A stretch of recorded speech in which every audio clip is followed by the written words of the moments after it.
Սիրելի աշակերտներ, այս տեսանյութով անդրադառնանք ամփոփիչ գրավոր թեստերին։ Տրամագիր 1-ում մեզ տրված են բացակայող խաղաքարեր և նարնջագույնով ներկված են այն շրջանները, այն դաշտերը, որտեղ պետք է տեղադրենք բացակայող խաղաքարերը, ստեղծելով մատային դիրք։ Հիմա փորձենք ավելի մանրամասն։ Տեսեք, եթե մենք թագուհին տեղադրենք օրինակ F8 դաշտում, սև արքան կարող է նրան հարվածել։ Սա նշանակում է, որ թագուհին չի կարող գտնվել F8 դաշտում։ Գուցե թագուհին գտնվում է J7 դաշտում։ Այս պարագայում մեզ մնաց տեղադրել նավակն ու զինվորը։ Մենք գիտենք, որ զինվորը չի կարող լինել F8 դաշտում, 8-րդ հորիզոնականում չի կարող գտնվել։ Ուրեմն զինվորին մնում է գտնվել 7-րդ հորիզոնականում, մասնավորապես H7 դաշտում։ Բայց սա արդեն հնարավոր չէ, քանի որ սպիտակ արքան գտնվում է շախի տակ։ Այսպիսի դիրք հնարավոր չէ, երբ երկու արքաները միաժամանակ գտնվում են շախի տակ։ Այսպիսով, այս տարբերակը նույնպես մենք չեղարկեցինք։ Մենք գնում ենք բացառության մեթոդներով, բացառում ենք այն տարբերակները, որոնք հնարավոր չեն։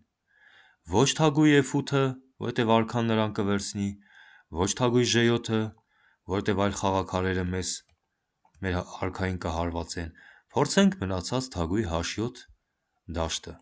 Այո, մենք ունենք շախ, որպեսզի արքան չփախչի F8։ Ինչպես գիտենք, զինվորը չի կարող լինել 8-րդ հորիզոնականում, ուրեմն 7-րդ հորիզոնականում և մնաց այստեղ նավակը։ Եվ մենք ունեցանք մատային դիրք։ Արքան պաշտպանում է թագուհուն, թագուհին հայտարարել է շախ և փակել փախուստի ճանապարհը։ Նաև արքան է փակել F7 փախուստի ճանապարհը։ Սպիտակ արքային ոչ ոք շախ չի հայտարարում, և սա մատային դիրք է։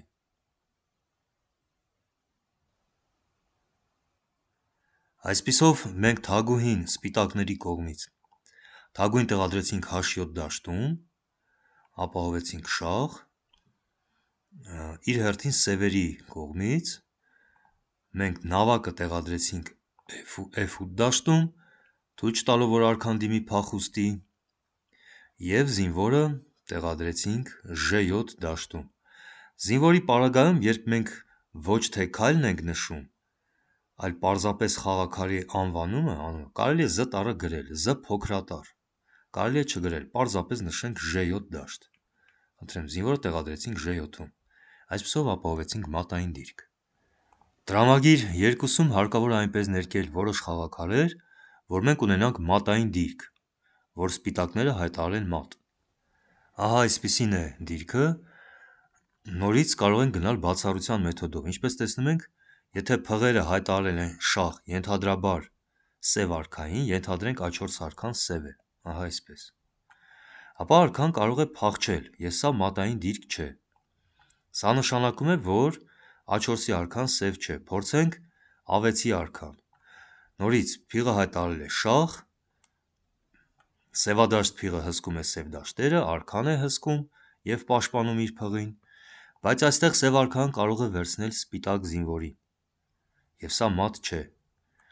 Եվ որպեսզի այս քայլը հնարավոր չլինի, մենք կարող ենք B7-ի զինվորը ներկել սև գույնի։ Խնդրեմ։ Փաստորեն զինվորը իր ներկայությամբ խանգարեց արքայի փախուստին, այսպիսով շախ և մատ։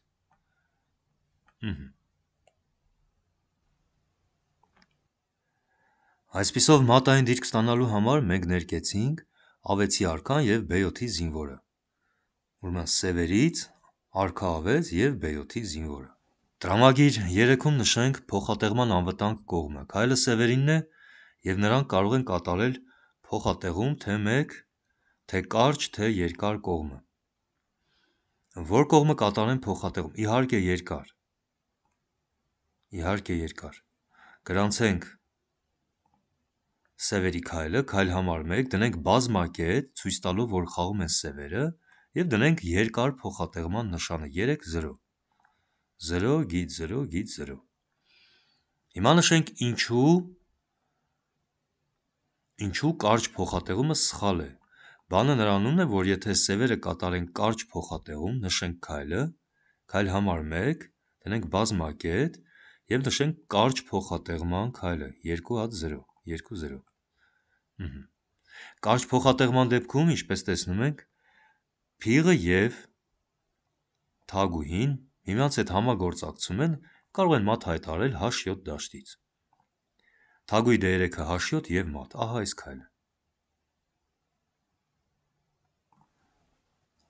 Շարունակում ենք տրամագիր 4-ում նույնպես խաղում ենք սպիտակներով,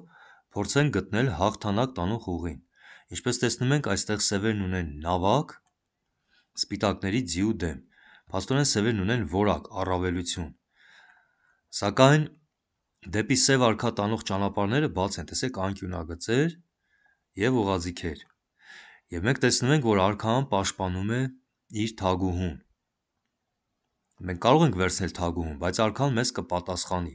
Սա կլինի պարզապես փոխանակում։ Հիշենք շեղում մարտավարական հնարքը։ Արքային, թագուհու պաշտպանին, մենք կարող ենք շեղել, զոհաբերելով փիղ։ Փիղ E4-ը H7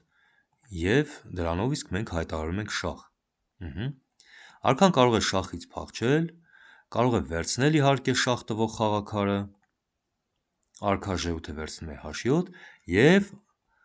անպաշտպան թողեց իր թագուհուն, որին մենք կարող ենք շահել։ Թագուհի F3-ը վերցնում է F8։ Երկրորդ քայլով սպիտակները շահեցին թագուհի։ Մենք զոհաբերեցինք փիղ, բայց շահեցինք թագուհի։ Այսպիսով ձեռք բերեցինք նյութական մեծ առավելություն։ Եվ վերջին տրամագիր 5-ում խաղում ենք սևերով, նույնպես փորձենք գտնել հաղթանակ։ Այստեղ պարզապես կարելի է տեսնելով, որ սպիտակների արքան և նավակը գտնվում են մեկ անկյունագծի վրա, սև անկյունագծի, և մենք ունենք սևադաշտ փիղ, պարզապես կարելի է կրկնակի հարվածով շահել խաղաքար։ Շահ և հարձակվեցինք նավակի վրա։ Սա կարծես թե երկրորդ դասարանի նյութ է։ Առաջին քայլով մենք ցույց ենք տալիս, որ խաղում ենք սևերով, դրեցինք բազմակետ և գրում ենք սևերի քայլը։ Փիղ E5-ը D4 շախ, ահա այս քայլը։ Արքան պետք է շախից ազատվի, H1 կամ H2 էական չէ։ Երկրորդ քայլով մենք գրում ենք սպիտակների, տեսեք սևերի քայլով առաջին քայլը վերջացավ և հաջորդ տողով մենք արդեն գրում ենք սպիտակների քայլը։ Քայլ համար 2, արքա Ž1-ը H2, ահա այս քայլը։ Եվ իհարկե մենք շահ հայտարարել ենք այն միտումով, որ շահենք նավակ։ Փիղ D4-ը վերցնում է C5։ Այժմ սևերն ունեն 2 փղի առավելություն։ Շնորհակալություն, ցտեսություն եթերում։